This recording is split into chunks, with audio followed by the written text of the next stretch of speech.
बिस्मिल्लाहिर्रहमानिर्रहीम। अस्सलाम वालेकुम।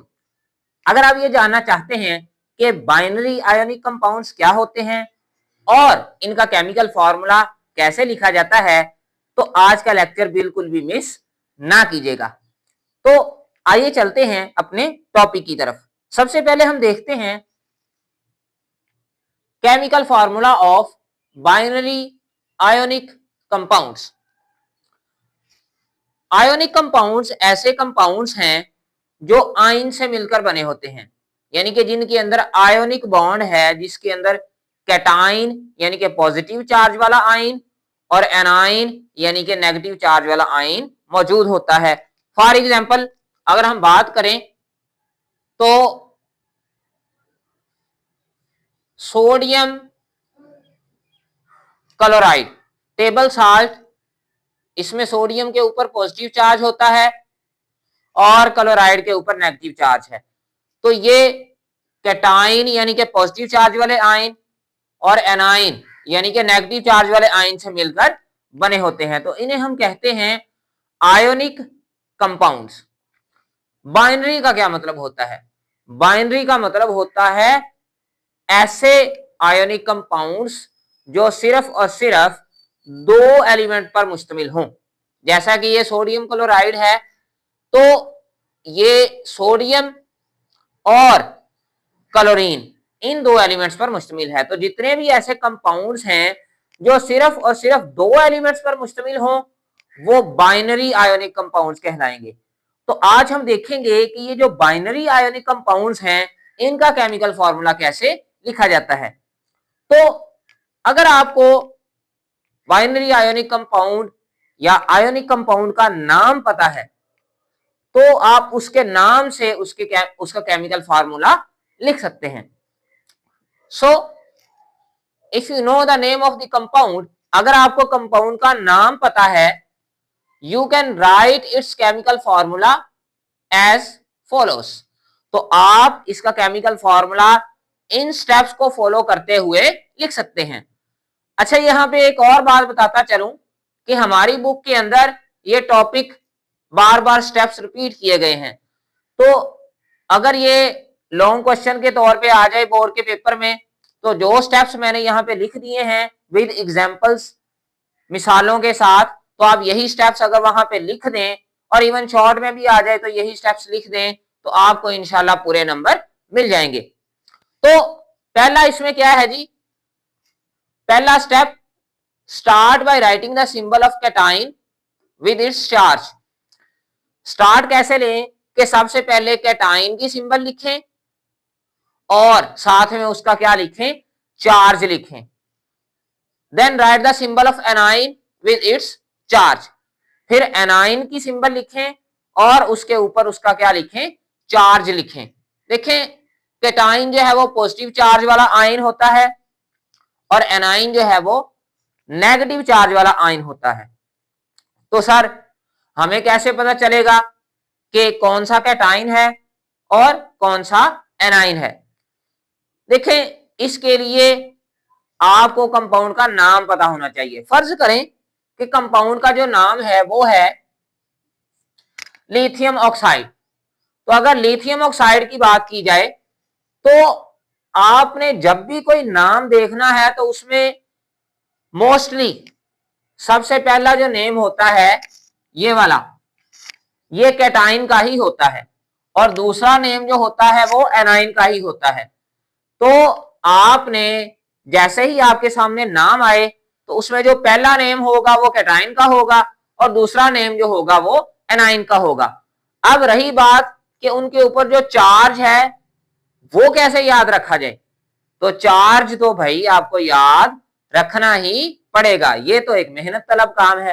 तो इसके लिए आपकी बुक के अंदर एक टेबल बना हुआ है जो कि इंपॉर्टेंट कैटाइन और एनाइंस के चार्जेस उसमें बताए गए हैं, तो वो टेबल आपको जरूर याद रखना पड़ेगा। तो मैं लिथियम ऑक्साइड का ही सबसे पहले केमिकल फार्मूला लिख के दिखाता हूं। ये एक बाइनरी आयोनिक कंपाउंड है, मतलब इसमें दो आपके पास जो एलिमेंट्स हैं, एक लिथियम है और दूसरा ऑक्सीजन है। देखें, सबसे पहले मैंने यहाँ पे लिख लिया ये कैटाइन है लिथियम और इसके ऊपर इसका जो चार्ज है वो 1 प्लस। इसी तरह ये एनाइन है ऑक्सीजन और इसके ऊपर जो इसका चार्ज है वो है 2 माइनस। तो ये पहले दो स्टेप हो गए, केटाइन लिखें और उसके ऊपर उसका चार्ज लिखें, और एनाइन लिखें और उसके ऊपर उसका चार्ज लिखें। तीसरा स्टेप देखें, now apply criss cross method to write the formula. Criss cross method apply करें। क्रिस क्रॉस का लफ्जी मतलब होता है ऐसे आड़ी तिरछी लाइनें लगाना, ऐसे। तो इस तरह की लाइनें लगाकर हम इसको सॉल्व कर सकते हैं। पहले ये देख लेते हैं कि क्रिस क्रॉस मेथड आखिर होता क्या है। In this method the numerical value of each of the ion charges, her ion के ऊपर जो चार्ज है उसकी जो नंबर वाली वैल्यू है, यानी कि ये लिथियम के ऊपर जो चार्ज है +1 प्लस, तो इसकी ये जो न्यूमेरिकल वैल्यू है, इसी तरह ये जो नंबर वाली वैल्यू है 1।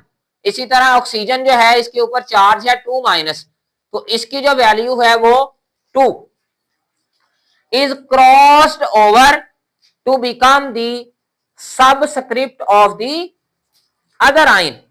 तो क्रॉस्ड ओवर, हर आयन के ऊपर जो चार्ज है उसकी जो वैल्यू है उसको हम क्रॉसिंग ओवर करते हैं। मतलब इस आयन के ऊपर जो चार्ज है इसकी वैल्यू इस आयन के नीचे लिखते हैं, और इस आयन के ऊपर जो चार्ज है इसकी वैल्यू इस आयन के नीचे लिखते हैं। Subscript of the other ion, subscript का मतलब होता है नीचे वाली राइटिंग, स्क्रिप्ट राइटिंग को कहते हैं, और सब का मतलब है नीचे वाली। तो सुपर स्क्रिप्ट में वैल्यू लिखी होती है, हम उसे दूसरे आयन के सबस्क्रिप्ट में लिख देते हैं। इसी तरह इसके सुपर स्क्रिप्ट में ऊपर वैल्यू लिखी हुई है, हम इसको दूसरे आयन के सबस्क्रिप्ट में लिख देते हैं। इसे कहते हैं क्रॉस एक्सचेंज मेथड या criss cross method. Signs of the charges are then drop. उसके बाद जो साइंस है इन चार्जेस के वो नहीं लिखे जाते। फॉर एग्जांपल अब इसका फार्मूला क्या बनेगा, ये लिथियम है, अब इसके नीचे इसकी वैलेंसी या इसका चार्ज आ जाएगा 2, और साथ में हम माइनस का साइन नहीं लगाएंगे। इसी तरह ही ये ऑक्सीजन है, यहां पे 1 लिखने की जरूरत है नहीं है, तो ये बन गया आपके पास लिथियम ऑक्साइड। अब एक लास्ट रूल क्या है, इफ चार्जेस आर सेम, अगर एक ही जैसे चार्ज हो, they are not written in chemical formula, तो उनको हम केमिकल फार्मूला के अंदर नहीं लिखते। फॉर एग्जांपल ये मेरे पास सोडियम और क्लोराइड है, तो सबसे पहले मैंने आपको जैसा कि बताया कि जो सोडियम क्लोराइड है या कोई भी आपको नाम दे दिया जाए, तो उसमें जो पहला नाम है वो कैटाइन का होगा और दूसरा नाम क्या होगा, एनाइन का। तो इसमें सबसे पहले क्या आ जाएगा आपके पास, सोडियम और क्लोरीन। सोडियम की वैलेंसी जो है वो +1 और क्लोरीन की -1। अब क्रिस क्रॉस मेथड के जरिए इसकी वैलेंसी क्लोरीन की सोडियम के नीचे लिख दें और सोडियम की क्लोरीन के नीचे, तो इनका जो फार्मूला बनेगा वो बनेगा NaCl। अब क्योंकि दोनों की वैलेंसी या दोनों का चार्ज सेम है 1-1, तो इसी वजह से केमिकल फार्मूला के अंदर हमने नहीं लिखा। अब एक और एग्जांपल डिस्कस करते हैं, ये है एल्यूमिनियम ऑक्साइड। तो आप यहां पे वीडियो स्टॉप करके इनमें से कोई भी केमिकल फार्मूला लिख के देखें क्या आपको लिखना आता है या नहीं। तो अगर आपने कर लिया है तो आइए इसे सॉल्व करते हैं। यह है एल्यूमिनियम ऑक्साइड। तो सबसे पहला नाम हमेशा कोई भी आयोनिक कंपाउंड के नाम में जो पहला लेटर होता है या पहला जो लफ्ज होता है वो कैटाइन का होता है, तो इसमें जो एल्यूमिनियम है वो पहले लिखेंगे और उसके ऊपर उसका चार्ज लिखेंगे, दैट इज 3+। ऑक्साइड मतलब ऑक्सीजन और इसके ऊपर इसका चार्ज 2-। अब क्रिस क्रॉस मेथड कैसे अप्लाई करते हैं कि इसकी वैलेंसी जो है वो इसके नीचे और इसका चार्ज इसके सबस्क्रिप्ट में लिखा जाता है। तो ये एल्यूमिनियम है और ये 2 इसके नीचे, और हम एंड पे साइंस को क्या कर देते हैं, ड्रॉप, यानी कि साइंस को यहां पे नहीं लिखते। इसी तरह ही O3 ये बन गया एल्यूमिनियम ऑक्साइड। इसी तरह मैग्नीशियम नाइट्राइड, इसमें सबसे पहले आप मैग्नीशियम लिखें और इसकी वैलेंसी या चार्जेस आपको याद करने पड़ेंगे। इसी तरह नाइट्राइड, तो इसका चार्ज इसके नीचे और इसका चार्ज इसके नीचे। क्रिस क्रॉस मेथड अप्लाई किया अगर हम, तो इसका नाम क्या बना आपके पास, यहां पे मैं लिख देता हूं, मैग्नीशियम के नीचे जो है 3 लिख देंगे,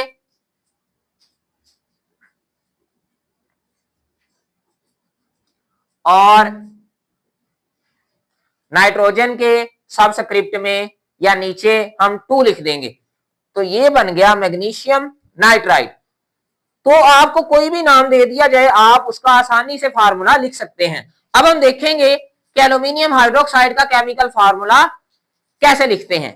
तो इसमें सबसे पहले आप एल्यूमिनियम लिखें, इसकी वैलेंसी 3+, और हाइड्रोक्साइड कहते हैं OH आयन को, OH -1।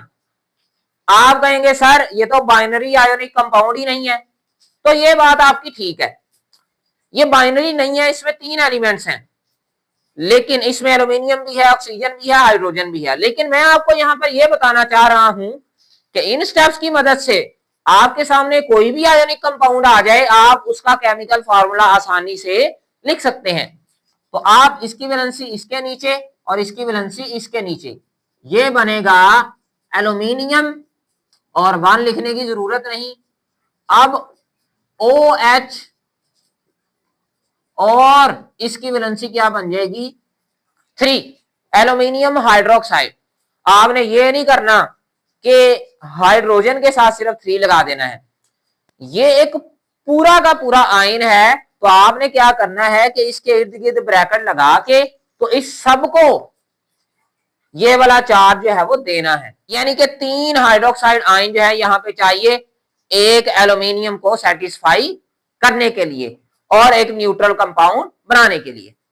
So that was all about today's lecture. अगर आपको वीडियो लेक्चर पसंद आया तो चैनल को सब्सक्राइब और वीडियो को लाइक जरूर कीजिएगा। For today, thank you very much.